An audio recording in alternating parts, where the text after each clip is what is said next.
Sa mga ramen lovers dyan, tara, samahan nyo kami. Malapit-lapit lang to. Dito lang yan, sa may Mulito, Alabang.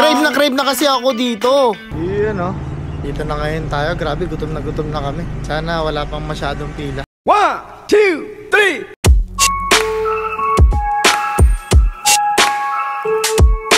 Gutom na ako. Order na tayo. Andyan na ang mga menu, pati ang mga prices. I-post nyo na lang.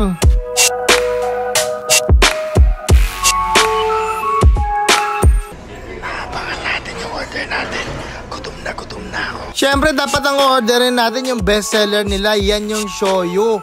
Large. At kahit hindi tayo marunong mag-chopstick, magpupumili tayo mag-chopstick. Nakakaya naman na magkukutsara tayo dito, no? Siyempre, ladies first, kaya sweet-sweetan muna tayo ngayon, guys. Sa sobrang takam ko, eto na lang yung makikita nyo. Halos napangalatian ko na. Lumalamig na agad. Mabilisan talaga ang pagkain nito dahil nga naka-aircon tayo. Hindi na siya masyadong masarap pagka malamig. Yung sabaw nito, ang creamy. Yung noodles, ang lambot at ang taba. Yung toppings niya naman, merong pork na sobrang laki at sobrang juicy.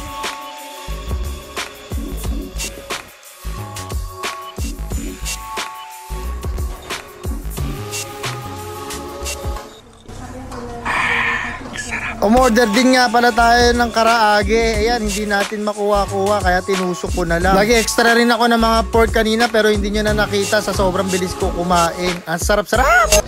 Grabe, the best ramen in the world. Sinabi mo rin yan, nasa ipon niya. Ipon Nyari, number 2. Anda, now. Number 2 yung sa ramen, ano yun? Sa Singapore. Number 2. Number 1 talaga to. The best ramen in the world. Yoshoken. Thank you, sarap-sarap. Very good.